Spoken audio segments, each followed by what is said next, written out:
Hi. So తెలంగాణలో నిన్న తెలంగాణ బంద్, BC బంద్ ఒకరోజు జరిపారు. సో దానిలో పోటాపోటీగా ఇన్వాల్వ్ అయ్యారు. ఎవరెవరు అంటే కాంగ్రెస్ పార్టీ, అధికారంలో ఉన్న పార్టీ కూడా ఇన్వాల్వ్ అయింది కాంగ్రెస్, అలాగే బీజేపీ, బీఆర్ఎస్, వీళ్ళందరూ కూడా ఇన్వాల్వ్ అయ్యారు. అంటే ప్రతిపక్ష అధికార పక్షం ఇద్దరూ ఇన్వాల్వ్ అయ్యి బంద్ ప్రకటించారు. సో ప్రతిపక్షాలు ఇన్వాల్వ్ అయినాయంటే బాగానే ఉంది. అధికార పక్షం ఎందుకు ఇన్వాల్వ్ అయింది? అధికార పక్షానికి రాజ్యాంగం మీద గౌరవం లేదా అని అనిపించింది. సాధారణంగా ఏంటి అంటే రాజ్యాంగం ఇచ్చిన ప్రకారం 50% రిజర్వేషన్లు దాటొద్దు అని ఒక నియమం ఉంది. కానీ ఈరోజు ప్రభుత్వాలు వాళ్ళ రాజకీయాల పబ్బం గడుపుకోవడానికి గాను రిజర్వేషన్లు 60 దాటిచ్చాయి. యాక్చువల్గా చెప్పాలంటే మరి సుప్రీంకోర్టు చూసి చూడనట్టుగా ఉందా? 50% దాటొద్దు అని చెప్తుంది. ఆల్రెడీ తెలంగాణలో దాదాపు 60% దాటిపోయింది. ఎందుకంటే ఇక్కడ ఆల్రెడీ 29% బీసీలకు ఉంది, అలాగే ఈడబ్ల్యూఎస్ ఉంది, అలాగే అన్అఫీషియల్గా అది చాలా కాంట్రవర్సీలు క్రియేట్ చేస్తున్న ముస్లిం రిజర్వేషన్ కూడా ఉంది. సో ఓవరాల్గా చూసుకున్నప్పుడు అన్ని రిజర్వేషన్లు కలిపితే దాదాపుగా 60% రిజర్వేషన్లు ఎప్పుడూ దాటిపోయినాయి.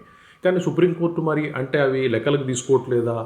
60% దాటిన తర్వాత కూడా 50% ఉండాలని ఒక లెక్కని తిరస్కరిస్తుందా అనేది అర్థం కాని విషయం. అన్ని రాష్ట్రాల్లో ఉంది. ఇది ఒక తెలంగాణనే కాదు, తమిళనాడులో అన్ని చోట్లల్లో వాళ్ళు ఎప్పుడూ 60% దాటిపోయారు. కానీ సుప్రీంకోర్టు ఏదైనా ప్రత్యేకంగా తన దగ్గరికి వచ్చినప్పుడు మాత్రం 50% దాటొద్దని రిజెక్ట్ చేస్తూ ఉంటుంది. తెలంగాణ ప్రభుత్వం చెప్తుంది ఏంటంటే ఇక్కడ బీసీ గణన మేము చేసాము, దానిలో 57.6% అంటే ఆల్మోస్ట్ 58% బీసీలు ఉన్నారు, కానీ వాళ్ళకి ఆల్మోస్ట్ 29% వరకే రిజర్వేషన్ ఉంది, కాబట్టి మేము 42% ప్రతిపాదిస్తున్నాం రిజర్వేషన్ అని చెప్పింది. సో ఓవరాల్గా చూసినప్పుడు మళ్ళీ సుప్రీంకోర్టు, ఈవెన్ హైకోర్టు ఈ రెండు కూడా ఏమని చెప్పాయంటే 50% రాజ్యాంగం ప్రకారం ఉన్నదాన్ని మాత్రం యాక్సెప్ట్ చేయాల్సిందే, అంతకుమించి పెట్టలేము అని చెప్పేసి తిరస్కరించింది. సో దానికి వ్యతిరేకంగా వీళ్ళు బంద్ చేశారు. కాంగ్రెస్ పార్టీకి పెట్టేప్పుడు తెలియదా సుప్రీంకోర్టు కానీ హైకోర్టు కానీ రిజెక్ట్ చేస్తే అని? ఇతర పార్టీలు ముందే చెప్పాయి ఇది పెట్టినా ఉపయోగం లేదు, రిజెక్షన్ గురవుతుందని. మరి ఇంత బీజేపీ ఇన్వాల్వ్ అయిన బీజేపీ పార్టీ సెంట్రల్లో రాజ్యాంగ సవరణ చేయొచ్చు కదా మరి బీసీ రిజర్వేషన్ల కోసం. రిజర్వేషన్లు 50 ఏం కర్మ 100 వరకు కూడా పెట్టుకోవచ్చు మీరు.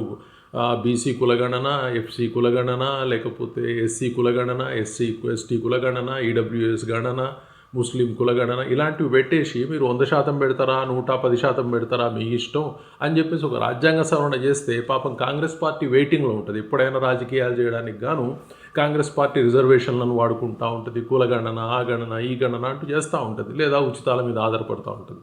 సో కాబట్టి పాపం వాడు ఇబ్బంది పడకుండా మరి నరేంద్ర మోడీ ప్రభుత్వం ఒక చట్ట సవరణ, రాజ్యాంగ సవరణ తీసుకొచ్చేసి 100% పైన కూడా మీరు పెట్టుకోవచ్చు, దానికి ఏమో అభ్యంతరం లేదని ఒక చట్టాన్ని తెస్తే బాగుండేదేమో.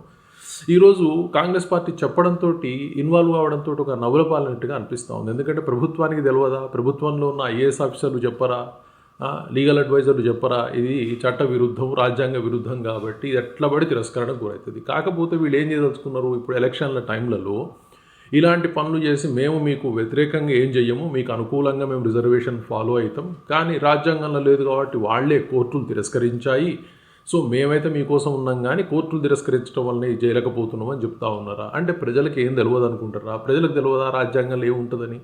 వీళ్ళు ఒక చట్టాన్ని తీసుకొచ్చినప్పుడు రాజ్యాంగంలో ప్రకారం ఉందా లేదా, దానికి తిరస్కరణ గురవుతుందా అని వాళ్ళకి తెలియదా?